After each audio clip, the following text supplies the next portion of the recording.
Exemplos de um homem chamado. Nós vamos ver aqui alguns exemplos de um homem que verdadeiramente foi chamado por Deus. Segunda carta de Paulo aos Coríntios, 6, 4 a 10 diz assim: pelo contrário, em tudo recomendo-nos a nós mesmos como ministros de Deus. Já parou para pensar nesse primeiro texto? O apóstolo Paulo está se recomendando a si mesmo, mas ele tinha autoridade para fazer isso, não é? Porque ele foi aquele que disse: sejais meus imitadores como eu sou de Cristo. E verdadeiramente nesses dias Deus tem levantado homens que têm dado este exemplo de homens de Deus. Sabemos que para a família do pastor sempre é mais difícil, irmãos. Sabemos que para a família do pastor sempre é mais doloroso. Mas lendo o livro do pastor Frank Graham, filho do pastor Billy Graham, eu entendi que há momento nós não entendemos o trabalhar de Deus, não é? Mas depois que o seu pai se aposentou do ministério e passou o ministério Bolsa Samaritana para o seu filho, ele conseguiu compreender a ausência do seu pai em muitos natais que ele não esteve presente na sua casa. O pastor Billy Graham falou que em 33 anos, quando ele completou acho que 40 anos de casamento, Deus tinha providenciado ele ficar 3 dias com a sua esposa. 3 dias contínuos. E o pastor Frank Graham diz nesse livro, irmãos, que na sua adolescência e infância ele não conseguia entender e assimilar esta ausência. O que era mais importante para o seu pai do que a sua família? E isso causou nele uma dor muito grande. Ele acabou se desviando uma época dos caminhos do Senhor. Foi para o mundo, conheceu o que não servia. Mas como Deus tem compromisso com aqueles que fazem a sua obra, Deus trouxe ele de volta. E depois de muitos anos, homem já feito presidente do Ministério Bolsa Samaritana, ele assume o cargo do seu pai, que é visitar aqueles lugares onde havia guerra. O pastor Graham criou uma época, você colocava dentro de uma caixa de sapato presentes, e ele levava esses presentes para esses países que estavam em guerra, Bósnia, países assim que viviam em guerra. Isso começou na igreja dele local com 5.000 caixas, e depois isso tomou uma proporção, depois de alguns anos, que era milhares e milhões de caixas de sapatos cheias de presentes. Então, todo Natal ele não estava na sua casa, porque ele estava nesses países, em orfanatos, países destruídos por guerras, sempre tem muitas crianças sem pai, sem mãe, e ele estava nessas comunidades entregando essas caixas de presente. E ele diz, o pastor Frank diz, depois que numa dessas viagens, depois de homem feito, pelo pai já velho, aposentado, já em casa, ele observou um menino abrir uma caixa dessa na Bósnia e fechar rapidamente. E ele achou aquilo estranho, falou: será que trocaram porque tem caixa para menino e para meninas, né? Presentes diferentes, para não a cor, né? Parece que por um acaso embalaram uma boneca e a caixa foi trocada, e ele ficou olhando, chamou um tradutor e foi naquele menino e: você não gostou do seu presente? Não é um presente, está errado, é um presente de menina. Ele falou assim: não, e o menino chorava. Ele disse assim: não, é porque esse ano eu orei a Deus, esse Deus que vocês estão nos ensinando a crer, e durante esse ano eu orei a Ele porque eu queria uma Bíblia, na minha língua, no meu idioma. Sabe o que o Deus Criador dos céus e da terra fez? Lá nos Estados Unidos, moveu o coração de uma família. Essa família comprou uma Bíblia na língua daquele povo, colocou dentro de uma caixa de sapato, e essa caixa de sapato foi envolta em milhares de caixas de sapato. E naquele dia que o menino abriu aquela caixa, sua surpresa foi porque a Bíblia estava lá dentro.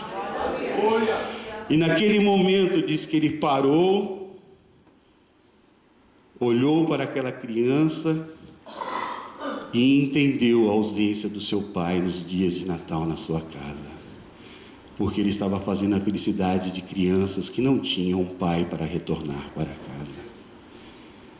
Muitas vezes nós não entendemos, irmãos, o trabalhar de Deus, não aceitamos muitas vezes o trabalhar de Deus nas nossas vidas, mas saibam, igreja, que Deus sempre tem o melhor para nós. Quando nós nos colocamos no centro da vontade dEle, irmãos, Ele tem sempre o melhor para nós.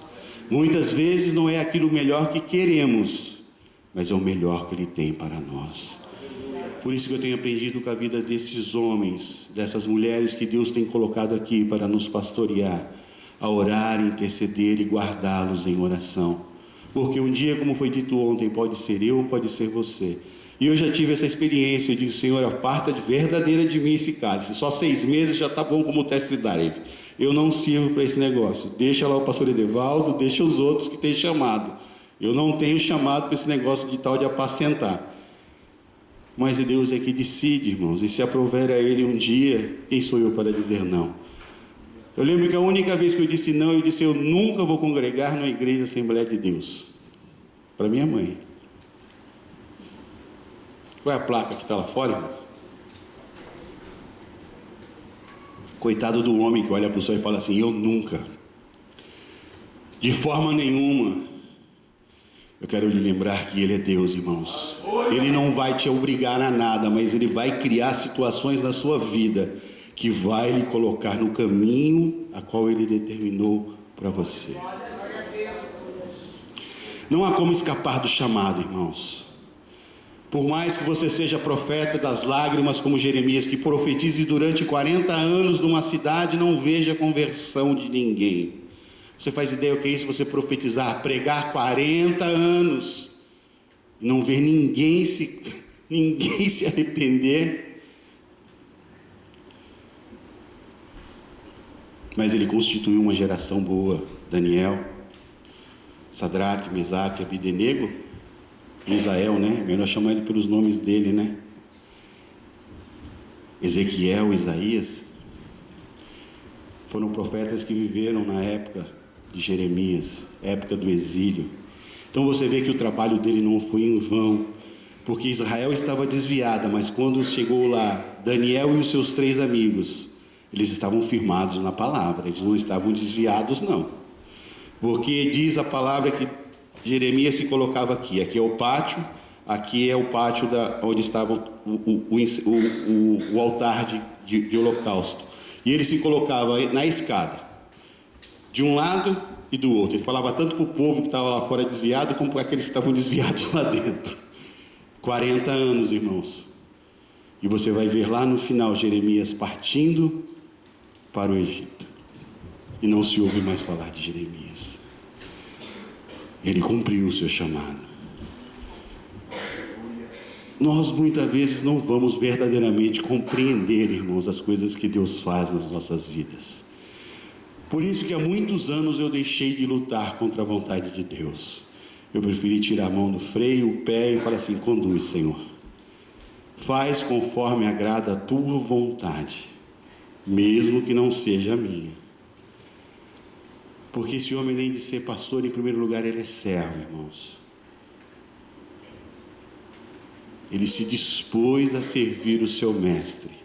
Ele se dispôs a entregar a sua vida a Deus. E como tem sido dito nessa noite, é impossível você ficar quieto perto do pastor Edevaldo. Já disse outras vezes, às vezes eu chego aqui do Iaquim, mano, não consigo nem parar com o olho em pé. Mas ele vem dar aquele abraço, como é que foi a semana? Glória a Deus, ele começa a pregar, irmão, aquela energia começa a sair daqui para lá. Daqui a pouco, irmão, já não lembro mais de sono, não lembro mais de cansaço, porque diz que o fogo de um contamina o outro. Sabe o carvão, você bota na churrasqueira, vai eu lembrar do churrasco de novo, Jesus. Você bota um carvão apagado perto do outro que está aceso, o que acontece? Ele pega fogo, irmãos. E essa energia contamina, essa energia envolve a gente. Por isso que nós temos que orar verdadeiramente. Vamos voltar então aqui, pelo contrário, em tudo, recomendo-nos a nós mesmos como ministros de Deus, na muita paciência, nas aflições, nas privações, nas angústias, nos açoites, nas prisões, nos túmulos, nos trabalhos, nas vigílias, nos jejuns, na pureza, no saber, na longanimidade, na bondade, no Espírito Santo, no amor não fingido, na palavra da verdade, no poder de Deus, pelas armas da justiça, quer ofensivas, quer defensivas, por honra e por desonra, por infâmia e por boa fama, como enganadores e sendo verdadeiros, como desconhecidos e entretanto bem conhecidos, como se estivéssemos morrendo, e contudo, eis que vivemos, como os castigados, porém não mortos, entristecidos, mas sempre alegres, pobres, mas enriquecendo a muitos, nada tendo, mas tudo possuindo. Isso se chama ministério pastoral. Foi o texto bíblico que eu achei muito bonito, muito interessante para expressar o que é a vida de um pastor. A vida de um pastor é isso, irmãos. Ele depende inteiramente de Deus. Eu já li livros de testemunho de pastores que Deus disse: abandona a tua empresa, abandona os teus negócios e vai viver pela obra. E esse homem diz que nos 60 anos que ele serviu a Jesus, Deus nunca deixou atrasar um aluguel, Deus nunca deixou faltar comida na sua mesa, Deus nunca deixou seus filhos sem roupa, nunca deixou de prover o necessário na vida deste homem. E verdadeiramente, irmãos, Deus é um Deus de mistérios e um Deus de milagre, porque esta graça que renova esses homens é que os mantém andando. Sabe qual é o nome dessa força? É amor. Amor em primeiro lugar a Deus e as vidas que estão aqui sobre a sua tutela, sobre o seu cuidado, sobre o seu pastoreio. Muitas vezes você ouve, irmão, e tem mensagens do pastor Edevaldo que até me estremece a carne. São algo de tamanha profundidade. Eu não sei se você... Eu assisto umas 3, 4 vezes depois que o Evandro posta. Porque aquilo tem que... A carne tem que parar de tremer, porque dá... Eu entendo o que Jonathan Edwards causou na multidão quando ele pegou o sermão Pecadores na mão de um Deus irado. Tem dia que esse homem está pregando e eu não estou aqui para idolatrar o pastor, amém? Estou usando ele como referência porque afinal de contas hoje é o dia dele, mas poderia ser um outro pastor, um outro reverendo que estivesse aqui nesta noite. Mas você sente a presença de Deus quando você está com seus ouvidos abertos. E às vezes eu estou aqui adorando a Deus com os olhos fechados, mas na hora da ministração, na hora de comer, eu abro o olho e começo a observar o semblante dos irmãos. E como eu disse em sala hoje, eu sou muito observador. E aquela palavra está penetrando, cortando a minha alma, entrando lá na divisão. Sabe onde a Bíblia fala que ela vai? E tem gente assim. E Jesus, tem misericórdia. E sabe o que acontece? Sai lá e fala: pô, que culto chato, que culto frio, que palavra mais estranha, não entendi nada. Lógico, vai entender como? Não está ligado no tono da graça, irmão. Como foi dito aqui, hoje estão aqui aqueles que amam verdadeiramente o pastor Edevaldo, que estão aqui para lhe honrar, para lhe prestigiar. Estão aqui para dizer que nós estamos do seu lado, pastor. Nós, como obreiros do Senhor e como igreja do Senhor, estamos aqui como aquela cena de Moisés sobre o monte, sabe? Está lá Josué militando e 2 obreiros. A mão começou a ficar pesada, mas está um de um lado e outro de outro. E um desses é nós e o outro é a igreja. Pode continuar com seus braços levantados que nós vamos prosseguir nesta luta até a volta de Jesus Cristo de Nazaré. Muitas são as afrontas, irmãos. Você pensa que não? Muitos são os levantes. São sim. São sim. Mas aquele que crê no Senhor será vitorioso. Aquele que crê no Senhor atravessará os portões celestiais. Mas é só para aquele que perseverar até o fim. Talvez você que não goste muito de escatologia não esteja atento aos sinais do fim dos tempos. Mas os sinais estão evidentes, não estão, homens que estudam a palavra? Irmãos, eu gosto muito de estudar. Gosto não, Deus me fez gostar. Eu nunca gostei não, sempre fui relaxado com esse negócio de estudar. Mas quando eu conheci esse Deus e entendi que o negócio era sério, tinha que conhecer a profundo essa parte. Então eu me esmero para poder aprender muito. Se você for entrar na história da humanidade, irmãos, você vai ver que sempre houve um anticristo preparado. Pode olhar, porque o diabo não sabe quando Jesus vai voltar, e o anticristo só pode agir depois que a igreja for arrebatada. Olha que dilema que ele está. E as pessoas dizem: não, Hitler poderia ter sido, fulano poderia ter sido, mas nós ainda estamos aqui. Enquanto nós estivermos aqui como igreja de Jesus Cristo, Ele está com as mãos e os pés atados, porque o Espírito Santo de Deus ainda está aqui agindo na vida desses homens e mulheres que têm se entregue a Ele. E a nossa função, irmãos, é guardar esses homens e mulheres em oração, com os joelhos dobrados, velando por eles nas madrugadas. Houve um acidente que eu sofri alguns anos atrás, irmãos, e não me aconteceu nada. Nada. Eu bati o joelho só no console do carro, o carro bateu todos os lados, só não o lado de baixo. O carro bateu atrás, ele saiu de lado, virou de capota para baixo, passou do outro lado e parou assim do outro lado da rua. Só não bateu o lado de baixo, o resto ralou tudo. E eu fiquei desse tamanhozinho que eu sou, dentro de um queio, preso, sentado no cinto. O japonês ficou para baixo, no volante, com os pés em cima do volante, e eu sentado, preso no cinto, nem o óculos caiu do rosto. E sem entender nada do que estava acontecendo. Aí quando eu cheguei aqui, contei, no final do culto, a irmã Maria Salomé me chamou, Miguel, essa noite Deus me acordou para orar pela sua vida. E louvado seja o Senhor, porque eu ouvi a voz do Senhor e me coloquei de joelhos. Compreendeu como é bom você orar quando Deus manda, irmãos?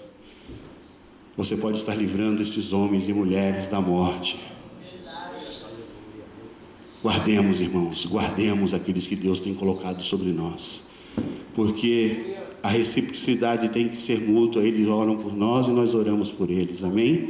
E aqui nos dá aqui o primeiro exemplo que eu quero vos dar, irmãos. É o exemplo de conduta. Uma pessoa, um exemplo de conduta pessoal. E você vai ver aqui logo no começo, no versículo 4. Pelo contrário, em tudo recomendo-nos a nós mesmos como ministros de Deus, na muita paciência, nas aflições, nas privações, nas angústias.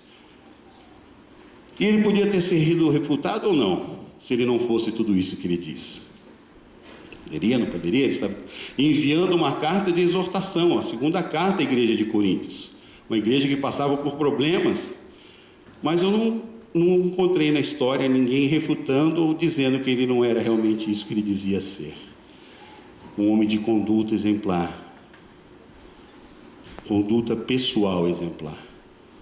Pensa que Satanás não tenta desacreditar os homens de Deus nesta terra? É o que ele mais tenta, irmãos. E alguns caem na conversa dele e acabam envergonhando o evangelho de Jesus Cristo. Mas para isso, irmãos, fique tranquilo. A palavra diz que melhor fosse que eles enrolassem uma corda no pescoço com uma pedra bem grande e se jogassem no mar, porque um dia vão prestar conta. Ai daquele por qual vem o escândalo. A nós cabe orar, irmãos, orar para que essas almas se convertam de verdade e sejam livres da mão de Satanás. Parecem ter cara de piedade, mas de piedade eles nada têm. Então, o primeiro exemplo que nós vemos na vida de um homem chamado é a sua conduta pessoal. O segundo exemplo é os sofrimentos, que está no capítulo 6, capítulo 6, a partir do verso de número 5. Nos açoites, nas prisões, nos tumultos, nos trabalhos, nas vigias, nos jejuns. Tudo isso, irmãos, são características de um homem que sabe o que é carregar as marcas de Cristo no seu corpo. E Paulo era um homem assim. Veja que depois de ter sido açoitado, por ter libertado uma endemoniada, fez o bem e recebeu o mal em troca. Está ele e Silas lá no cárcere inferior, lá no lugar mais fétido e frio da prisão. E diz os historiadores que aquele lugar as paredes eram grossas como 4 homens de braços dados, era a espessura daqueles brócolos, e está lá os dois. Já apanhar de cinta já dói. Eu nunca apanhei de vara, irmãos, eu não sei como é que é, mas ser espancado ao ponto de rasgar a carne, eu sou bem sincero, falo para Deus, eu estaria murmurando nessa hora. Fiz o bem e recebi o mal, Jesus. Você não está vendo isso aí no céu? Não, lógico que ele está vendo, irmãos. Mas o que chama a atenção desse homem que sabe levar a aflição no seu corpo, ele olha para Paulo, Paulo olha para Silas. E aí, Silas, está doendo? Paulo, você nem sabe como. O que vamos fazer? Vamos cantar um hino ao Senhor? Eles louvam a Deus. E sabe o que acontece quando esses dois homens, com as suas costas todas dilaceradas, começam a louvar? Diz que ali tudo se rompe, tudo se parte. Porque o Deus Criador do céu se põe de pé para receber o louvor. E o lugar menos propício a dar um terremoto, onde tinha a terra fende, as portas das cadeias de todos se abrem. Sabe que no momento da sua luta e da sua provação, quando você se pôr a orar as cadeias dos outros que estão à sua volta podem ser quebradas também pelo poder da sua adoração. Glória a Deus. Sabe por que passamos momentos agradáveis nesses dias? Irmãos, pode ter certeza que tem alguém orando, tem alguém intercedendo, tem alguém pagando o preço. Mas isso tudo tem um tempo limitado. Amém? Tudo isso tem um prazo de validade. Não abuse muito da sorte, porque filho de crente não é neto de Deus, e um dia vai ser cobrado conta. Quantos que aqui já estiveram, já não estão mais, porque olharam para o homem, olharam para aquele que estava sentado aqui, e não olharam para aquele que estava sentado no céu. Nós devemos olhar, irmãos, para aquele que está sentado no céu, à destra do Pai, porque foi Ele que pagou o preço, foi Ele que morreu com seus braços abertos. Neste mundo, Ele disse, tereis aflições, mas tem de bom ânimo. Eu já venci o mundo, e nós vamos estar ao lado dele, amém, igreja? Exemplo nos sofrimentos, exemplo nos frutos espirituais, capítulo 6 e 6, na pureza, no saber, na longanimidade, na bondade, no espírito, no amor não fingido. Eu não sei se vocês têm essa facilidade, mas eu tenho essa facilidade de ver quando a pessoa está fingindo ou não, né? Não sei se é por causa de onde Deus me trouxe, mas Senhor, irmão, oh, como eu te amo. Isso é uma coisa, irmão, que você pode até levar durante um tempo, mas depois vai cair por terra. Porque a minha Bíblia diz que não tem nada que esteja oculto que não seja trazido à realidade, à tona, ao conhecimento. E você vê a diferença aí, não é aqui não. Quando o corpo de Cristo é amado por aquele que Deus colocou aqui, por aqueles que Deus instituiu, você vê o resultado, não é aqui, é aí. É aí no nosso meio que você vai ver Deus agir, Deus operar. Estéreo dá luz, coxo anda, cego vê, mudo fala, porque o milagre acontece é lá. 2 homens estão subindo no horário da oração, tem um coxo, dá um dinheiro e ele, olha, não tem ouro nem prata, mas o que me chama sempre a atenção nesse texto é para onde eles estavam indo. Para onde eles estavam indo? O que eles estavam indo fazer? Será que nós, quando saímos da nossa casa, se encontrarmos um coxo pedindo esmola na rua, podemos olhar, estamos indo para a casa de Deus orar, dizer, não tenho ouro nem prata, mas em nome de Jesus, levanta e anda. Aleluia. Por que não temos feito isso? Porque o mesmo Jesus que operou naqueles dias é o mesmo Jesus que opera nos dias de hoje. É que a igreja deixou de crer no Deus do milagre. Nós cremos no Facebook, Twitter, Instagram. Bom, eu vejo cada bobagem que as pessoas colocam ali e tem crente publicando como se fosse uma verdade absoluta, e você vai ver depois é tudo mentira. Teve o caso de uma menina que disse que foi violentada por 36, conversa, era tudo mentira. E as pessoas falam, coitadinha dela. Ela se pôs onde ela estava. Ela se ofereceu para aquela festa, para aquela orgia. E está lá todos os áudios provando isso. Temos que tomar cuidado com as coisas que compartilhamos. Se você me tiver no seu Facebook, a única coisa que você vai receber sempre é palavra de Deus. Compartilhação da palavra de Deus. Porque é uma excelente ferramenta para você comunicar a palavra de Deus. Dizer o que Deus tem feito no mundo. Para ver o que Deus tem prometido para essa nação. É mais fácil você encontrar uma pessoa sem carro do que sem Facebook hoje. Eu não tenho carro, mas tenho Facebook. É uma realidade, irmãos. Mas o que nós não podemos é idolatrar essa ferramenta que Deus colocou nas nossas mãos para evangelizar. Entre lá, poste as mensagens de Cristo, desligue, saia e vá cuidar da sua vida de oração com Deus. Não perca seu tempo demasiado naquilo que não vai lhe edificar em nada, irmãos. Não vai. Eu sei o que eu estou lhe dizendo, não vai. Frutos é o terceiro exemplo. O quarto exemplo que eu quero vos dar, e já estou terminando, é o exemplo em sua firmeza, doutrina e doutrina espiritual. Está no versículo 6, capítulo 6, versículo 7, na palavra da verdade, no poder de Deus, pelas armas da justiça, quer ofensivas, quer defensivas. Um homem que milita verdadeiramente por Deus, irmão, pode chegar aqui e dizer em nome de Jesus, sai. E ele vai ter que sair, irmão. Vai ter que sair. Quando eu digo para vocês que eu creio que aquilo que está lá em Romanos, que o Evangelho é poder de Deus, eu vivi isso na minha vida. Só Deus sabe de onde Ele me tirou. Não estou aqui contando a história de outros, estou contando aquilo que Deus fez na minha vida. O Evangelho verdadeiramente é poder. Mas para que esse poder seja uma dinamite, um dínamos de verdade, você tem que crer.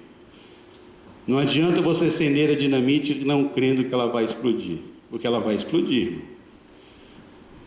Porque o poder está no Evangelho. Mas você tem que crer que esse Evangelho é poderoso para mover as situações, mover as circunstâncias, transformar aquele que não é em algo que seja. Quinto exemplo em meio às afrontas, 6 e 8, por honra e por desonra, por infâmia e por boa fama, como enganadores e sendo verdadeiros. Coisa dura deve ser, irmãos, um homem de Deus ser defamado, não é? Eu sempre ouço, não sei de onde surgiu essa ilustração, mas eu sempre ouço dizer, eu vi algumas pregações, que uma irmã se levantou contra o pastor da igreja e começou a se levantar e defamou esse pastor e destruiu a vida desse pastor, e ele perdeu família, perdeu ministério, e alguns anos depois ela se arrepende e volta a pedir perdão. Ela fala, filho, eu te perdoo, mas você não vai conseguir restaurar a minha vida. Porque sabe qual é o problema, irmão? Você chega em cima de um monte, cata um travesseiro cheio de penas e joga ele lá, e eu lhe desafio a recolher todas as penas de volta. Uma palavra lançada, irmãos, sendo direcionada por Satanás, ela pode causar danos. E às vezes danos irreparáveis. Por isso que a Bíblia diz, ai daquele que se levantar contra os ungidos do Senhor. Aleluia. E quando diz isso, eles olham só para cá. Mas olha aí para o seu lado direito, lado esquerdo, na frente, atrás, aí estão os ungidos do Senhor. Eu tenho sido escutado desse púlpito dizer, irmãos, não vivem em contenda com o seu irmão, não vive em contenda com aquele que você vai morar no céu, não fale daquilo que você não sabe, não critique aquilo que você não conhece, ame-o, ore por ele. Quando Deus coloca algum problema na sua vida, não é para você criticar, irmãos, é para você orar por ele. É simples assim, irmãos. Foi o que eu disse para os nossos alunos hoje na sala, irmãos, o Evangelho do Senhor Jesus Cristo é simples assim, porque Deus amou o mundo de tal maneira, deu seu Filho unigênito, para que todo aquele que nele crer não pereça, mas tenha vida eterna. O Evangelho de Jesus Cristo é simples assim, irmãos. Aqueles que estão lá fora estão indo para o inferno, nós estamos indo para o céu, mas nós não vamos para o céu de braço abaixado, nós vamos com o braço aberto, para levar o maior número de gente que a gente puder junto com a gente. Porque o que eu não quero para mim, eu não quero para ninguém. E como eu disse hoje, irmãos, na sala, quem sabe fazer o bem e não faz, peca também. Se você sabe que lá no inferno não é bom para você, tem que dizer isso para aquele que está do seu lado. Tem que amar aquele que lhe aborrece. Tem que amar, irmãos, aquele chefe chato que você tem na fábrica, aquele japonês uruçai, que você passa... Mas eu falei para os irmãos, hoje eu estou 1 ano naquela fábrica, eu passo por um japonês do Ohayou para ele todo dia, ele nem olha para a minha cara, mas todo dia de manhã que ele cruza comigo, Ohayou gozaimasu, ele vira a cara, no outro dia eu estou lá de novo, Ohayou gozaimasu. Eu vou vencer ele pelo cansaço, irmão, porque eu sou persistente. Persistente. Um dia eu vou pegar ele de bom humor, irmão, Deus vai fazer um milagre na vida dele e ele vai responder. Aí é capaz de eu dar um abraço nele nesse dia. Você olha para essa nação, irmão, para essas pessoas e não consegue entender como eles conseguem ser tão frios, como eles conseguem ser tão indiferentes às coisas. Talvez se você tivesse vivido a vida deles sem Jesus, você pudesse entender isso. Talvez se você entendesse um pouco da cultura do que é ter um imperador que se proclamava Deus e que vem diante de toda uma nação e diz que era tudo mentira. Essa foi a primeira coisa que os Estados Unidos fez o imperador japonês fazer depois da perda da Segunda Guerra. Vir em público e reconhecer que ele era um homem comum. Está lá no YouTube, pode olhar. O imperador dizendo que ele era um mero mortal. Talvez se você entendesse que um país que há 5 anos atrás era o 3º lugar no ranking mundial de suicídio,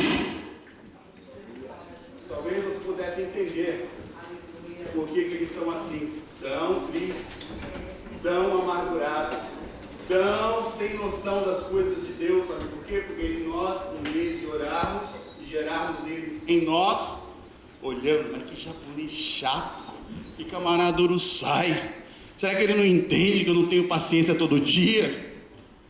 Não, irmão, ele não entende, a função dele é essa, é te aborrecer, é te pressionar, é te fazer perder a bênção de Deus.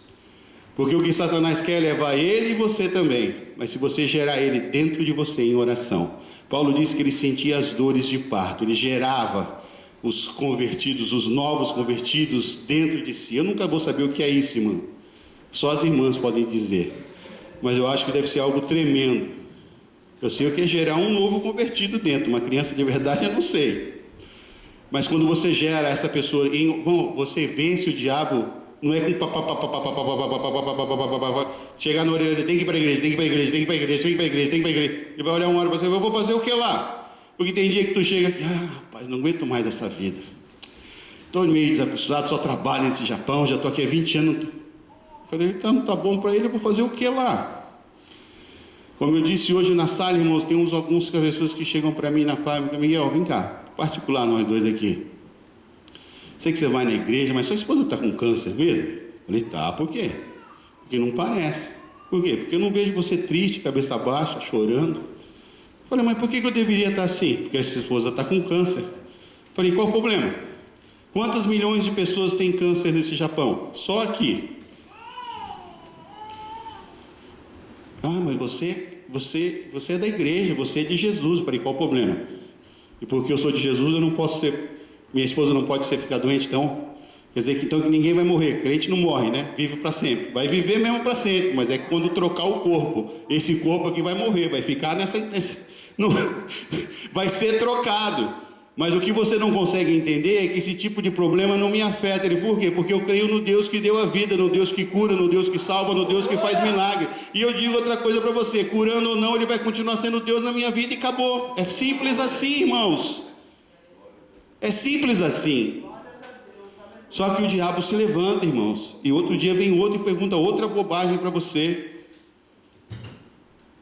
Mas o que me alegra, e tem dia que você está trabalhando na madrugada e chega um assim, ô Miguel, eu sei que você não gosta muito de conversar quando está trabalhando, mas dá para você falar um pouco desse Jesus para mim?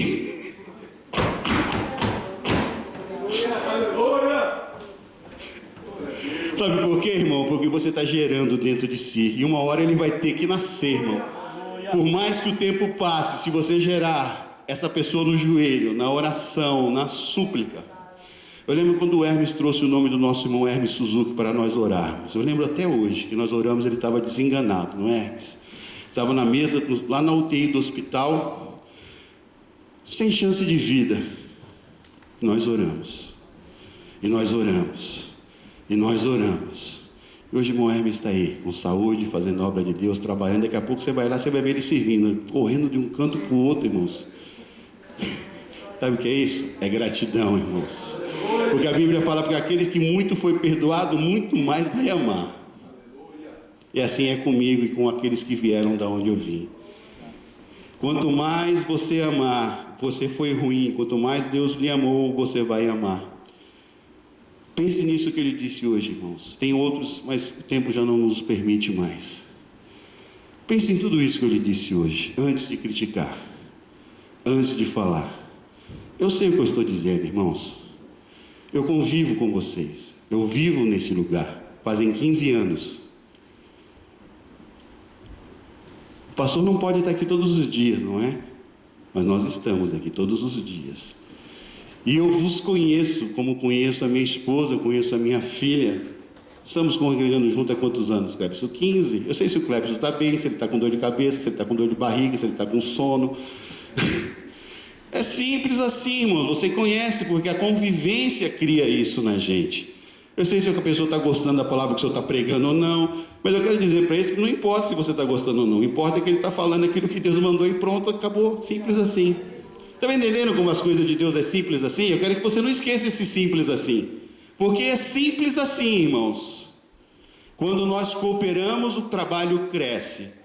Quando nós nos dispomos, em vez de dar trabalho, trabalhar, o trabalho cresce, a obra floresce. Que Deus lhe abençoe, meu pastor. Conte com as minhas orações, com a oração da igreja. O senhor é um vitorioso guerreiro. Conte com o meu amor e com o meu carinho. Irmão, isso não é demagogia, não. Quem me conhece sabe que eu não sou de bajular e não bajulo. O que eu tenho que dizer, eu digo mesmo. Se eu não gostasse dele, eu ia dizer: eu não gosto do senhor, não. Não na frente de vocês. Eu ia chegar nele e ia dizer: o senhor, não vou com a sua cara, pastor. Eu sinto muito, mas seu jeitinho aí não me engana, não. É verdade, irmãos. O que eu tenho que dizer, eu digo. Eu não levo para minha casa. Porque eu saio daqui bem com Deus, bem com meu irmão e bem comigo mesmo. Amém? Vamos nos colocar em pé. Que Deus possa abençoar as vossas vidas e que você possa ler e reler esse texto de 2 Coríntios 6, 4 a 10, muitas vezes na sua casa. Que você possa ensinar isso para aqueles que não estiveram aqui hoje, aqueles que não puderam vir ou que não quiseram vir. Diga: ame o seu pastor, ajude o seu pastor. A ordem de Deus, através do sogro de Moisés, foi: levanta homens para te ajudar nessa milícia.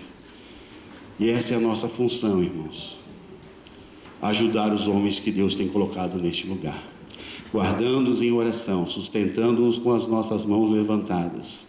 Muitas vezes os braços cansam, irmão, a luta é pesada, mas se nós estivermos aqui ombreados lado a lado, vai ficar mais fácil para todos. Amém? Que Deus vos abençoe em nome de Jesus. Eu retorno, Senhor, em nome de Jesus.